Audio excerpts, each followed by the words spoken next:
Ladies and gentlemen, welcome to the show.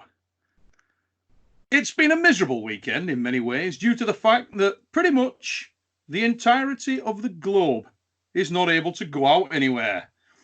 And the three men that I've got on the phone with me right now, they're not going to be any surprise to anyone. Massive names. I'm going to introduce them now. Firstly, this young man is a rising star in the World Armwrestling League. He's a towering force. And he's a guy who's turned himself into one of the most popular pullers on the circuit. It's the wild horse, Mr. Matt Mask. Matt, how's it going, brother? Good. You, my man? I'm not fighting my way through the snow. It looks like you might be out there. No, not too bad. She's melting. Second of my guests tonight, guys. Needs no introduction anywhere in the world of arm wrestling. He is the gatekeeper of excellence, the phenom, Marcio Barboza. How you doing, brother? You okay? Very good. How's life in Newark? Not the best, but we're keeping in shape. One more guy we got to introduce, ladies and gentlemen. Rounds of shape, eh? This young man is arguably one of the greatest arm wrestlers in the history of the sport. He's known as the legend. Ladies and gents, welcome Mr. Ron Bath to the show. Ron. Hey, how's it going? I'm all right, brother. How are you doing? I'm doing good. Just staying away from people, and unlike Matt, I'm mowing my grass. Hey, there you go. I'm 3 months, 4 months away from that opportunity. We had good weather today here in England, which is rare. You know, it's actually a little bit of a shame when the weather is nice and you can't go out anyway. You know, it's kind of a sickener. How bad is it in your areas, guys? Is it really hitting you at the moment, the COVID? Now, there's quite a bit of COVID, but grocery stores, I mean, you better keep stocked up on what you need because there ain't much in the stores. I went to a store this morning. It was pretty bare. So people are just panicking more than anything. Yeah, the panic buying on the usual stuff like pasta, rice, you know, toilet roll, that kind of stuff. What about yourself, Matt? You'd think it'd freeze to death where you are. Well, you would think, eh? So, but it's, like I don't know. It's not too bad. I think we're slowly starting to lock stuff down. They're coming up with a lot more restrictions, a little more travel bans as it goes. It's not as intense as it is in New York or in a lot of places in the States, but we're slowly starting to feel it. I'm thinking within a week here, a lot more people are going to be a lot more secluded to their house. I don't know, nothing's really changed in my life anyways. I'm a freaking homebody anyways. I never usually leave the house. I was like, oh, it sucks to be home. I'm like, oh, what? We're not allowed to leave? Like, so the only time I ever leave is for groceries or mail anyways, so it doesn't really matter to me. And Marcio, you're close to one of the real epicenters in North America, aren't you? New York's one of the worst affected, I believe. Yeah, it's been crazy. It's been a little crazy. I mean, they shut down my job last week on Thursday. So it's about to come back this Tuesday. The governor here didn't shut down the construction sites yet. So I thought it was going to be shut down this week, but we'll see how it goes. In New York, everything is going to be shut down. So I don't know. It doesn't look good. It's cases and cases, you know, growing every day. So I'm trying to stay home as much as I can. If I go to work, I just go to work and come back. Yeah. And stay home. The kids are home. They're doing, you know, a homeschool thing. So my wife is home. Everybody's home. So basically, what you're saying in a roundabout terms there, Marcio, is there is no excuse at all not to get your hand and wrist work done. You're saying right. That's the only thing that I'm training right now. Joking aside, though, guys, massive issue for everyone in all sports, but particularly arm wrestling. I mean, you couldn't find one that's much worse, really, could you? I mean, the advice is you don't shake hands. It's pretty much what we're about. I mean, everybody's gripping at hands, so it's really put the dampeners on what was otherwise going to be an absolutely massive season. I mean, obviously, we were just around the corner from the 600 series kicking off. Now, at the moment, no news on that. Who knows? It's hard to see what can happen in that respect. But I suppose it's the same in every area. Are any of you guys continuing to train on the table with your clubs, or has it put the brakes on that as well? Yeah, I pretty much by myself. So I got all the straps and stuff I need right here, so I'm not going out if I don't have to. Mm-hmm. About yourself, guys, Marcio and Matt, you getting any done on the table? You got a crew of guys coming round, or are you shutting it down and just going to do single file? We stopped practicing last week. I didn't go already, so they stopped last week. I stopped going 2 weeks ago because I got kids, family. They gotta come first. I don't want to. You never know. It's especially some guys come from New York to practice with us, so you just don't want to take the risk. It's getting serious. I have a few stuff at home. Funny thing, I was planning to fix my basement. I don't know how to. I wanted to do my little gym over here, but everything's a mess down there, and I can't do much right now. Basically doing my not like hand and wrist, like you said, workout just to keep it in shape, but everything else not that in shape because you're stuck home, you eat more. I already gained a few pounds. I'm staying 4 days at home. It's 1 pound a day. I'm terrible. Mate, you only need to look at the webcam, dude. I've been suffering now. I'm heavier than Matt, and I'm like 9 feet shorter. It's not a good look. Now, were you guys keeping on top of what was happening with the World Armwrestling League? Were you sort of checking that out? And if so, what were your opinions of the 600 card? Did you find that exciting, guys? And we'll start with Matt. Well, yeah, the first round, that's all I had heard about so far was just 601. I was pretty excited. Would have been interested to see what fresh Devin and fresh Michael Todd would have been going at each other with 6 months of rest prior to. So, and then I was really looking forward to Adam Wilmot and Jamie Sheldon as well. I think that would have been pretty interesting. So, yeah, there were some good matches on the card there. I mean, Marcio, Devin and Michael next time round. How did you see that, mate? Did you think it would go any different? You know both men very, very well. Yes, I know them very well. I mean, Devin is looking more confident this time. Last time he was confident, but he was not. He wasn't prepared for what Mike brought to the table that day. So Mike had a plan, and it worked out for him pretty good. So I think Devin is aware. He's a very technical puller. He probably adjusts, and I really don't know. It could go either way. I mean, excited to see the show if it ever happens. It's so close now, and who knows if it happens? We'll be very excited. What about yourself, Ron? Who did you see in that one, mate? I mean, obviously you're a guy that's been in screamers with both those individuals. The variable in that one's going to be, well, I know Devin, I think both of them have taken that stem cell stuff over the year. The big determinant that's going to be in there is how confident Devin's going to be if he has to get into pressing Mike. I know when we talked after the final one last year, Devin seemed sort of skeptical about trying to go in and press for that finish. And when we discussed about pulling Mike. So with Devin's bigger size, heavier weight, if he's able to press because of his being taller, he's going to be like a Dave Randall, be able to reach across that table. I think he could stall and finish Mike off if he's confident with that press.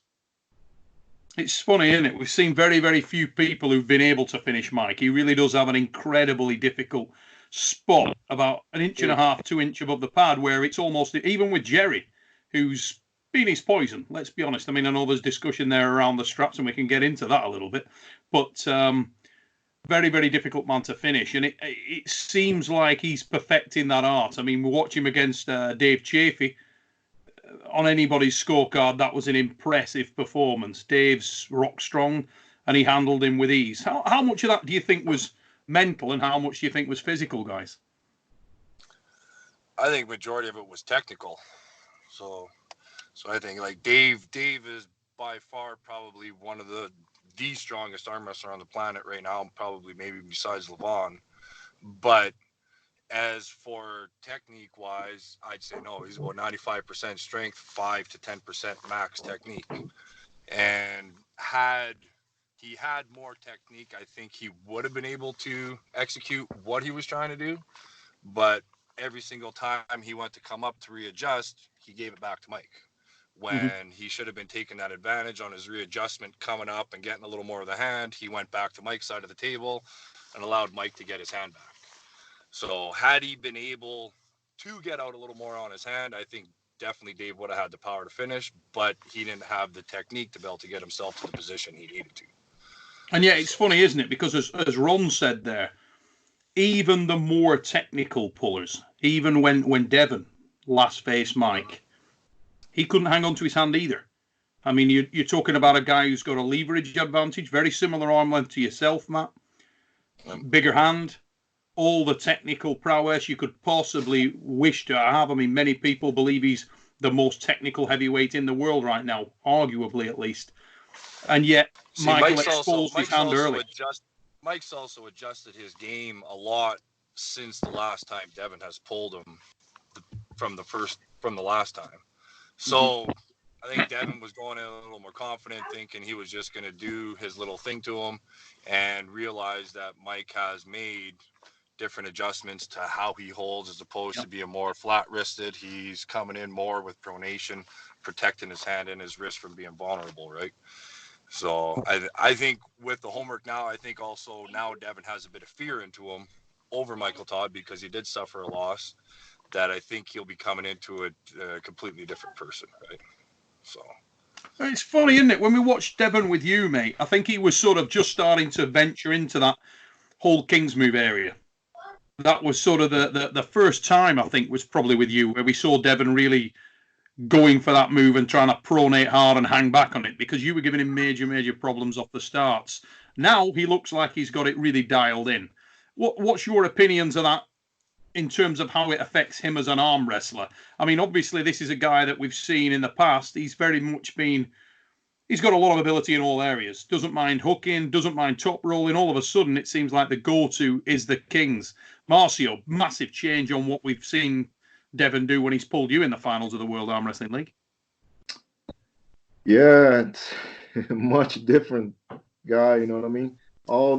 He developed the King's move. He said he had it in his arsenal before. He actually tries with me, the first time. I think you were there in Atlantic City. He tried a second match with me a little bit, but he wasn't that strong back then. So I think he perfected that move. And now it's something. I think it's, besides Mike, he's the best guy to do it. I just don't know how that match will play out. Both guys good at the, King's move right now. It's. I hope he's not anything ugly. I hope some, Yeah, a lot of people seem to think it's.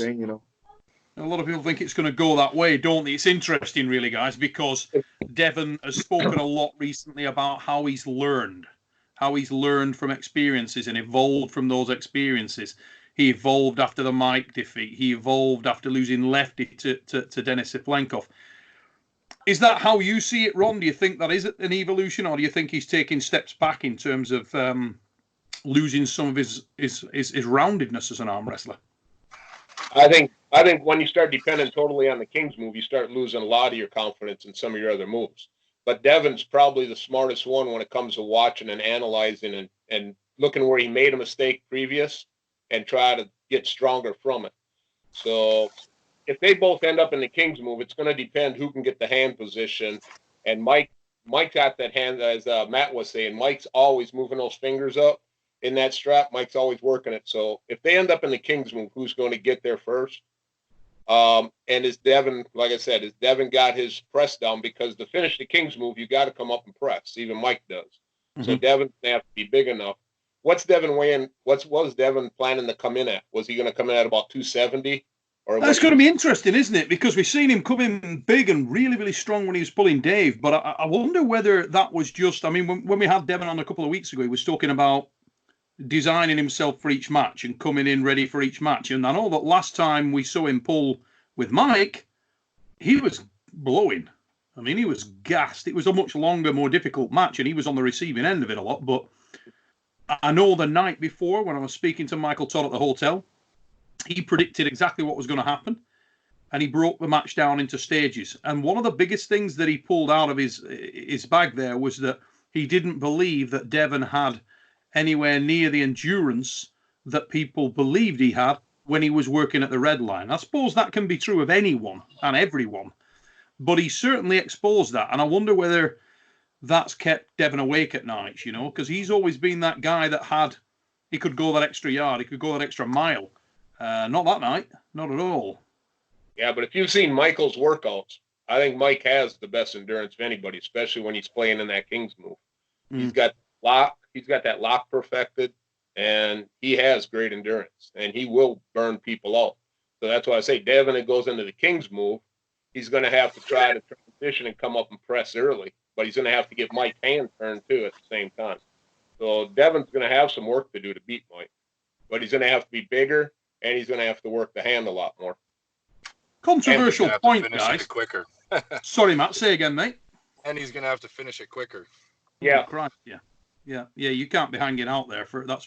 I mean, one of the points I was going to come to there. Do you really think Mike is working hard there when he's in the Kings, or do you think it is a resting spot for him? This is a bit of a bone of contention. A lot of people, you know, Mike's obviously said that he's on muscle there, and that if you actually straighten his arm, there's pain, and he has to let it go. He's said that many, many times. Some people believe that's not really the case, and he's definitely in a bone lock and a resting spot. What's your individual takes on that, starting with Ron? If you watch Mike, especially when he was pulling Jerry, Mike was always watching Jerry's face. Mike played that game very technical. He was watching everything Jerry was doing. Every time he saw something different, he was moving his hands. I think overall in his arm, Mike locks that arm out and he's resting. But he's always trying to work those fingers in that hand to get farther up into those straps. So, and with having the greatest endurance, it gives Mike the edge in a lot of ways in that when he gets to that King's move. Mm-hmm. What about yourself, Marcio? Would you agree with everything said there? Yeah, I agree with Ron. I think there's a spot that he rests. He rests and he talks to. You see, he talks to the ref. He keep looking at his opponent all the time. Like, I don't know how he does it because I don't do that move, but it just he perfected at the point that he can rest. I believe that. Very smart puller, isn't he, Mike? He's actually underrated in that respect. You know, a lot of people think he's, you know, it's all brute force and ignorance in the heavyweights. Not at all. I mean, particularly if you look at the crop of guys that are in there now, there's some really experienced lads in. And there's a lot of good arm wrestlers on the fringes of that. I wanted to sort of bring Ron into that conversation, obviously, because you're the guy that, after your injury with Todd, people haven't known where you're at now. What's your form like, Ron? Are you back up to your best? Are you back to where we've seen you in the past? I'm just out having fun. So I'm not really worried about chasing the top, especially in a super heavyweight class, because the super heavyweights have just gotten too big and they have gotten a lot more technical. I mean, when you do that comparison about the technical of the heavyweight, if you look at Dave Chafee is the strongest one, I think, in the super heavyweight class. But due to lack of his technique, all Dave wants to do is a lot of power. That's where Dave doesn't win it. If Dave would get more technical and was able to train technical, he would be better, because you got the likes of Michael and Devon and a few of these other guys. But as far as chasing the super heavyweights or WAL, probably not. I was thinking about doing a Worlds. Going back to Worlds, maybe trying the seniors one more at a 232 or 242 class, because I weigh right around 240 now. The match I have had, my right feels really good. So does my left, actually. So no after effects from the damage that you suffered in the match with Hutchins. Nah, I can still feel some scar tissue and stuff in there when I get in certain areas, but as far as confidence and my strength, it's pretty good. So. Matt, we talked about a couple of guys that are on the fringe of the World Arm Wrestling League right now. One of them has sort of been riding on your coattails a little bit, and I wanted to speak to you about him, Wayne Withers. Very, very big man. A lot of talk around him at the moment. Is the hype real with Wayne? Was there other factors in play there? Were you not at your best? Or just walk me through that a little bit. Wayne was definitely the better man that day. So he got a lot of potential, a lot of strength to him. Real strong hand, real thick hand, hard to grab hold of. I'm not gonna try to take Wayne's win away from him and come up with any excuses on what was going on with me that day. So I'm just gonna leave it at that. But yeah, no, Wayne's definitely. I think Wayne definitely has the potential to definitely shake up that super heavyweight class.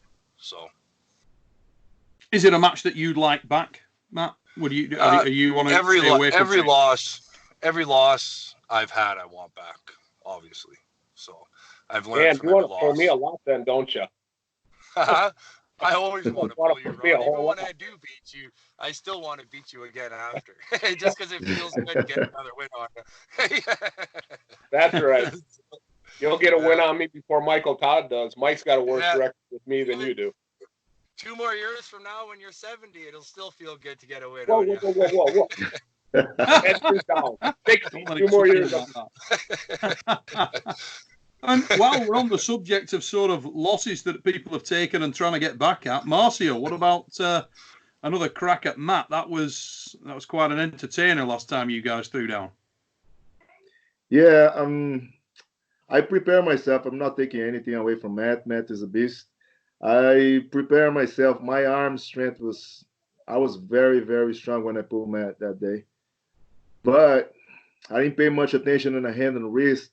His hand was pretty good. It just got me beat, and I did the same thing. It's just technically I didn't play that well, and I was strong. I didn't take care. I didn't train hand and wrist that much. I was just confident in my arm strength. I was pretty strong there. Then the whole year, it was like the rest of the year was not so good. Then last year I trained really good. I trained so good that I hurt my elbow. I put so much pressure on my elbow to not elbow foul, not do anything. I just had a lot of down pressure and side back pressure. I was pretty strong last year. Mm-hmm. When I face Krasimir. Grazi. Mm-hmm. I mean, I always wanted to pull him because he's been, all over. And I just didn't know how I would do with his hook, but I was prepared for everything. So I mean, it's funny, isn't it? I only last 5 days for that match. I felt it on the day of the match. I'm like, because you can look at your arms, Yep. If the veins like still, showing, that means you didn't rest enough. Mm-hmm. At least for me. I'm like, because I always wanted to be the best, the best, train the best that I can. As we get older, probably my friends over there can tell, not met yet, but it feels like you gotta rest a little more, especially at my job. I work in construction. I've been moving it's not all the like time. You've got a lot of rest, is it? You're straight back on it. Regardless, you've got to be back in work on Monday and trying to throw stuff around. It doesn't do you any good. But you've got to feel good about imagine that how many times I suffer with that, with with certainly level of pain and still have to work. Oh, I can't imagine, mate. It is what it is, right? I don't have to do that. It's a horrific set of circumstances when you come back all torn to pieces and then have to go into some kind of manual work. Oh, forget it, dude. Absolutely don't need that. But you've got to feel good about the win against Krasi because, I mean, that was just number one. It was one of the most entertaining matches of the season. It was an absolute cracker. And then off the back of that, Krasimir, we've just seen going absolutely resurgent. The Zloty went over there and cleaned house. He busted everybody, yeah. That makes me feel good also. What about the guys coming in now? Are you sort of who would your logical next step be, mate? Who would you like to face next? Let me actually say that. I never pull Krasi lefty. I mean, some of the guys, he's one of the best right now. I think he's beating everybody, right? He certainly looked left like arm is actually, he's hunking higher than his right. Mm-hmm. It's a match that I would like to pull, like, I don't know, him, Ryan Aspie, one of those guys that I never pull. To be honest, I would like to pull somebody new, like. Have you pulled Wayne Withers? Have you ever pulled Wayne? Wayne Withers? No. I know he wants to pull me also. Wayne Withers? Yes. Yeah. He's been putting on the internet. He wants to pull me. Paul Passmore wants to pull me lefty after he beat Matt. Yeah. I'm actually accept the match for next month, but at the local tournament, but I don't know if it's gonna happen. I don't think it's gonna happen the way it is things now. So, how good is Paul Passmore's left now? I mean, surely he must have had some ill effects in terms of the damage that he suffered on the right. It's got to interrupt your training massively, surely. I mean, you train with him a little, don't you, Rob? Yeah. Now he's got to get back in full sync of working out. I pulled with him a little bit, left at a workout a few weeks back. It's strong, but he wasn't able to hold with his right at all, so only felt part of it. Now he's pretty good. His left and his right both have a tremendous lock. I'm able to usually get his hand and get him over, but it's a battle to finish it off because he locks real well. Mm-hmm. Yeah, I know these two guys, Paul Passmore and Wayne Wieters, they want to pull me also. So, well, we're going to come back to that in a moment, ladies and gents. We are going to wrap up this first part. Stick around. And remember, if you like what we're doing, like, share, subscribe. We'll be back with these three on part 2 in just a minute.